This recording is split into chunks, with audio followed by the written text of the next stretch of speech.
Today, we're learning about how maple syrup gets to your kitchen table.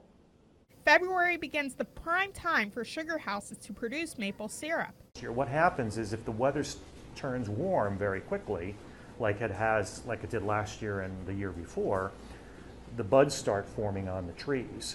And once the buds start forming on the trees, that cuts off the maple syrup collection because the tree needs all of that nourishment from the sap to feed the buds that will create the leaves in the spring.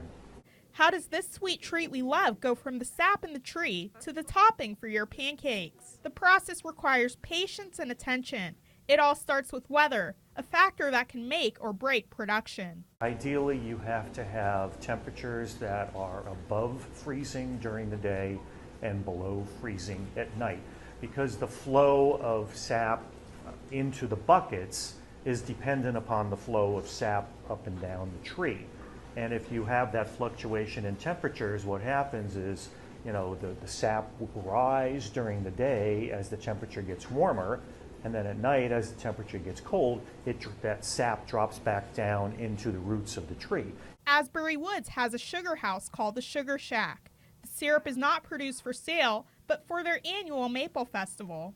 We have a big Maple Festival every year in the first weekend in April, and people can come out and tour not only the Sugar Shack and see the process, but also take a walk back into the, weather permitting, take a walk back in and see the sugar bush where all the trees are and see how we tap it. And we talk about the historic nature of it, from the Native Americans up through the pioneers up to modern times. The process begins with tapping the trees for sap. The trees where the sap is collected is called a sugar bush.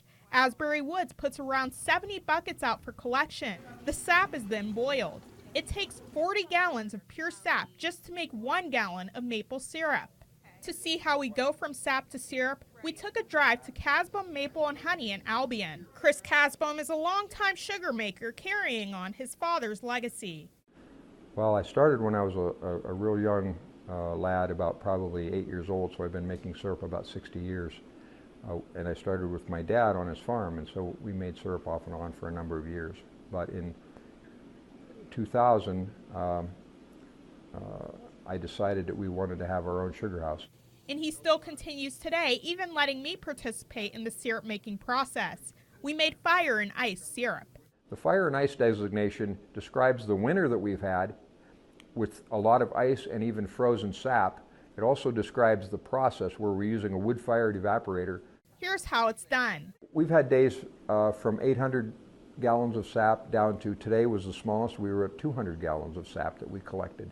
Same route, you just have a different amount of sap available. The sap has been about 2%. We bring it back and we put it into the evaporator, and we start processing or boiling the sap with a wood fire. And we can boil sap at a rate of about 120 to 140 gallons of sap per hour. And a different way to think about it is we have about 2 gallons of water being removed every minute from the evaporation process. From there, we control and monitor the temperature of the syrup. When it comes off the evaporator, we check the density to make sure it's correct, and then we'll start into a filter process to make sure it's crystal clear before it goes into the containers and to the customer. And this sugar maker doesn't just stop at maple syrup. His creativity leads him to produce other products. We make some what we call value-added products. We make mustard, which is basically about 50% maple syrup and then French's mustard. We also make a barbecue sauce, and with each one of those we make a regular and a spicy version, which has just a little bit of cayenne pepper in it for the folks that want something a little spicier. We also make a maple peanut butter, which is a blend of syrup and peanut butter. We make maple sugar, which is an antique food product, which is basically like granulated sugar, only it's just maple syrup only, made into that. We also make maple candy, which is a kind of a tried and true maple product. He enjoys sharing his passion with the public. The annual Taste and Tour event that highlights sugar makers in the area is March 14th and 15th.